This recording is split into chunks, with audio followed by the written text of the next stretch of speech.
ಪ್ರಕರಣ ರದ್ದು ಕೋರಿ ಹೈಕೋರ್ಟ್ಗೆ ಸಿಟಿ ರವಿ ಅರ್ಜಿ ಸಲ್ಲಿಕೆ ಮಾಡಿದ್ದಾರೆ. ಒಂದು ಕಡೆಯಿಂದ ಎಫ್ಐಆರ್ ರದ್ದು ಮಾಡಿ ಅಂತ ಹೈಕೋರ್ಟ್ಗೆ ಅರ್ಜಿ ಸಲ್ಲಿಕೆ ಮಾಡಿರೋದು ಸಿಟಿ ರವಿ.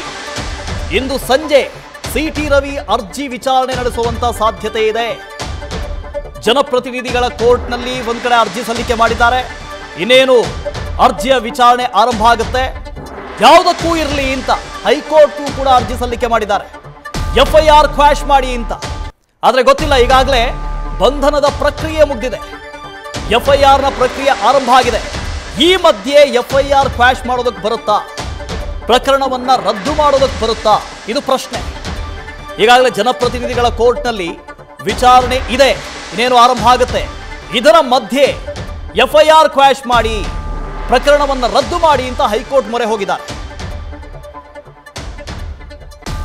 ವಿಷ್ಣು ಪ್ರಸಾದ್ ಇದ್ರ ಬಗ್ಗೆ ಡೀಟೇಲ್ಸ್ ಅನ್ನು ಕೊಡ್ತಾ ಹೋಗ್ತಾರೆ. ವಿಷ್ಣು ಪ್ರಸಾದ್, ಒಂದು ಕಡೆ ಜನಪ್ರತಿನಿಧಿಗಳ ಕೋರ್ಟ್ನಲ್ಲಿ ಇನ್ನೇನು ಪ್ರಕರಣ ಆರಂಭ ಆಗಬೇಕು, ಇನ್ನೊಂದು ಕಡೆಯಿಂದ ಹೈಕೋರ್ಟ್ಗೆ ಮೊರೆ ಹೋಗಿದ್ದಾರೆ.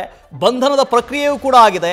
ಈ ಮಧ್ಯೆ ಎಫ್ಐಆರ್ ಕ್ವಾಶ್ ಮಾಡೋದಕ್ಕೆ ಬರುತ್ತಾ ಅಂತ ಕಾನೂನಲ್ಲಿ ಅವಕಾಶ ಇದೆ ವಾಸುದೇವ್. ಯಾಕಂತಂದ್ರೆ ಈ ಒಂದು ಪ್ರಕರಣದಲ್ಲಿ ನೋಡ್ತಾ ಹೋದಂತ ಸಂದರ್ಭದಲ್ಲಿ ಅವರು ಪಿಟಿಷನ್ ಅಲ್ಲಿ ಫೈಲ್ ಮಾಡುವಂತ ಅಂಶಗಳು ಸಂಪೂರ್ಣವಾಗಿ ಮೊದಲನೇ ಪಾಯಿಂಟ್ ಅವರು ರೈಸ್ ಮಾಡುವಂತದ್ದು ಇದು ರಾಜಕೀಯ ಪ್ರೇರಿತ ಅನ್ನೋ ಒಂದು ಪಾಯಿಂಟ್ ಅನ್ನ ಮೊದಲನೇದಾಗಿ ರೈಸ್ ಮಾಡ್ತಾರೆ. ಎರಡನೇದಾಗಿ ನಾನು ಹೇಳಿರುವಂತಹ ಹೇಳಿಕೆಯನ್ನ ತಿರುಚಿ ಕಂಪ್ಲೇಂಟ್ ಅನ್ನ ರಿಜಿಸ್ಟರ್ ಮಾಡಿದ್ದಾರೆ ಅನ್ನೋ ಪಾಯಿಂಟ್ ಅನ್ನು ಕೂಡ ಅವರು ಅಲ್ಲಿ ಹೇಳಿಕೆಯಲ್ಲಿ ಕೊಡಬಹುದು. ಮೂರನೇದಾಗಿ ಇದು ರಾಜಕೀಯ ದುರುದ್ದೇಶದಿಂದ ನನ್ನ ಬಂಧನ ಮಾಡಬೇಕು ಅಂತಾನೆ ಈ ರೀತಿ ತಿರುಚಿ ಕಂಪ್ಲೇಂಟ್ ಕೊಟ್ಟು ಮಾಡಿದ್ದಾರೆ ಅಂತ ಅಲಿಗೇಷನ್ ಮಾಡಬಹುದು. ಮೂರನೇದಾಗಿ ಪೊಲೀಸರು ಅವ್ರು ನಡ್ಕೊಂಡಂತಹ ರೀತಿಯನ್ನು ಕೂಡ ಇದರಲ್ಲಿ ಚಾಲೆಂಜ್ ಮಾಡಬಹುದು. ಯಾವ ರೀತಿಯಲ್ಲಿ ಪೊಲೀಸರು ನಡವಳಿಕೆಯನ್ನ ತೋರಿಸಿದ್ರು, ಮತ್ತೆ ಅದನ್ನ ಅವ್ರ ಜೊತೆ ಅವ್ರ ಬೆಂಬಲಿಗರು ಬಂದು ನನ್ನ ಮೇಲೆ ಅಟ್ಯಾಕ್ ಮಾಡ್ತಾ ಇದ್ರು ಕೂಡ ರಕ್ಷಣೆ ಕೊಡುವಂತಹ ಕೆಲಸವನ್ನು ಮಾಡಲಿಲ್ಲ. ಈಗ ಅನೇಕ ಅಂಶಗಳನ್ನು ಇಟ್ಕೊಂಡು ಈಗ ಪಿಟಿಷನ್ ಸಲ್ಲಿಸುವಂತಹ ಕೆಲಸವನ್ನ ಮಾಡಿದ್ದಾರೆ. ಸದ್ಯ ಈಗ ಅಷ್ಟೇ ಅರ್ಜಿ ಸಲ್ಲಿಸಿದ ಮಾಹಿತಿ ಕೂಡ ಲಭ್ಯ ಆಗಿದ್ದು. ಇದು ಕೂಡ ಅಶೋಕ್ ಆರ್ನಳ್ಳಿ ಅವರ ಆಫೀಸಿಂದಲೇ ಈ ಒಂದು ಅರ್ಜಿಯು ಕೂಡ ಸಲ್ಲಿಕೆ ಆಗಿದ್ದು, ಸದ್ಯದಲ್ಲಿ ಇದು ಕೂಡ ಅರ್ಜಿ ವಿಚಾರಣೆ ಬರುವಂತ ಸಾಧ್ಯತೆ ಇವತ್ತೇ ಇರುವಂತದ್ದು. ಮತ್ತೆ ಈ ಅರ್ಜಿಯನ್ನ ಇವತ್ತೇ ಬರಬೇಕು ಅಂತ ಹೇಳಿ ಅವರ ಪರ ವಕೀಲರು ಹೈಕೋರ್ಟ್ ನಲ್ಲಿ ಕೂಡ ಮೆಮೊ ಮೂವ್ ಮಾಡೋದಕ್ಕೆ ಒಂದು ಟೀಮ್ ಬಂದಿದೆ ಅನ್ನೋ ಮಾಹಿತಿ ಲಭ್ಯ ಆಗ್ತಿದೆ. ಸಾಮಾನ್ಯವಾಗಿ ಈ ಅರ್ಜಿ ಬಂದ್ರೆ ಈಗ ನ್ಯಾಯಾಧೀಶರಾಗಿರುವಂತಹ ಹೇಮಂತ್ ಚಂದನ್ ಗೌಡ ಅವರ ಪೀಠದ ಮುಂದೆ ಬರುವಂತಹ ಸಾಧ್ಯತೆ ಇದ್ದು, ಸಂಜೆ ಇವತ್ತು 4:15 5 ಗಂಟೆ ಒಳಗಡೆ ಈ ಅರ್ಜಿ ಕೂಡ ಬರುವಂತಹ ಸಾಧ್ಯತೆ ಇದ್ದು, ಅಲ್ಲಿ ಏನಾಗುತ್ತೆ ಅನ್ನೋದು ಈಗ ಕುತೂಹಲ ಮೂಡಿಸಿದೆ. ವಿಷ್ಣು ಪ್ರಸಾದ್, ಇತ್ತೀಚೆಗೆ ಅಲ್ಲು ಅರ್ಜುನ್ ಪ್ರಕರಣದಲ್ಲಿ ನಾವು ಗಮನಿಸ್ತಾ ಇದ್ವಿ, ಒಂದು ಕಡೆ ಎಫ್ಐಆರ್ ಆಗಿತ್ತು. ಎಫ್ಐಆರ್ ಆದಮೇಲೆ ಅಲ್ಲು ಅರ್ಜುನ್ ಅವ್ರನ್ನ ಬಂಧನ ಮಾಡಲಾಗಿತ್ತು. ತಕ್ಷಣಕ್ಕೆ ಅವರು ಎಫ್ಐಆರ್ ಕ್ವಾಶ್ ಮಾಡಿ ಅಂತೇಳಿ ಹೈಕೋರ್ಟ್ ಹೋಗಿದ್ರು. ಆಗ ಹೈಕೋರ್ಟ್ ಹೇಳುತ್ತೆ ಎಫ್ಐಆರ್ನ ಪ್ರಕ್ರಿಯೆಗಳು ಆರಂಭ ಆಗಿದ್ದಾವೆ, ಬಂಧನ ಆಗಿದೆ, ಇದರ ಮಧ್ಯೆ ಎಫ್ಐಆರ್ ಕ್ವಾಶ್ ಮಾಡೋದಕ್ಕೆ ಬರೋದಿಲ್ಲ, ನೀವು ಬೇಕಾದ್ರೆ ಜಾಮೀನಿಗೆ ಅರ್ಜಿ ಸಲ್ಲಿಸಬಹುದು ಅಂತ ಹೇಳಿತ್ತು.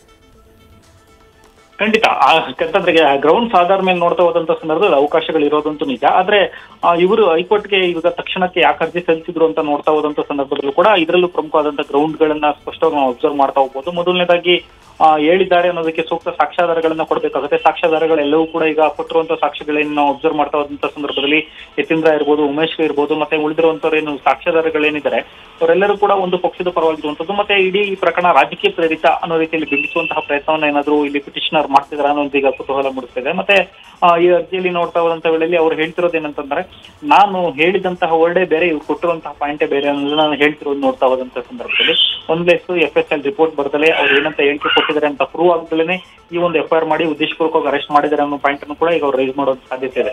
ಒಟ್ಟಿನಲ್ಲಿ ಮೇಲ್ನೋಟಕ್ಕೆ ನೋಡ್ತಾ ಹೋದಂತ ಸಂದರ್ಭದಲ್ಲಿ ಎರಡು ಅರ್ಜಿ ವಿಚಾರಣೆಗಳು ತುಂಬಾ ಮುಖ್ಯ ಆಗುತ್ತೆ Vasudev. Okay, thank you Vishnu Prasad. ನೋಡಿ, ಇಲ್ಲಿ ಪ್ರೈಮಾ ಫೇಸೆ ಏನು ಅಂತ ಪೊಲೀಸರು ಸಿಟಿ ರವಿ ಅವರನ್ನ ಬಂಧನ ಮಾಡಿದ್ದಾರೆ.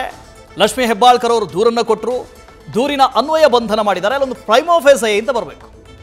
ಯಾವ ಸಾಕ್ಷಿಯ ಆಧಾರವನ್ನಾಗಿಟ್ಕೊಂಡು ಬಂಧನ ಮಾಡಿದ್ದಾರೆ? ಒಂದು ಕಡೆಯಿಂದ ಸ್ಪೀಕರ್ ಹೇಳ್ತಾರೆ ಸಾಕ್ಷಿ ಯಾವುದು ಸಿಕ್ಕಿಲ್ಲ, ನಮಗೆ ಗೊತ್ತಾಗಿಲ್ಲ, ಆಡಿಯೋ ವಿಡಿಯೋ ತರಿಸ್ಕೊಂಡಿದ್ದೀವಿ, ನೋಡಿದ್ದೀವಿ, ನನಗೆ ಕೇಳಿಸ್ಲಿಲ್ಲ, ನನಗೆ ಗೊತ್ತಿಲ್ಲ ಅಂತ ಹೇಳಿದ್ದಾರೆ. ಸೊ ಬಂಧನ ಮಾಡೋದಕ್ಕೆ ಸಾಕ್ಷಿ ಬೇಕಲ್ಲ, ಪ್ರೈಮಾ ಫೇಸೆ ಬೇಕಲ್ಲ. ಇಲ್ಲಿ ಕೂಡ ಸಿಟಿ ರವಿ ಅವರು ಇದೇ ರೀತಿಯಲ್ಲಿ ವಾದ ಮಾಡುವಂತ ಸಾಧ್ಯತೆ ಇದೆ. ನ್ಯೂಸ್ ಫಸ್ಟ್ ನಿರ್ಭೀತಿಯಿಂದ ನಿಮ್ಮ ಪರವಾಗಿ.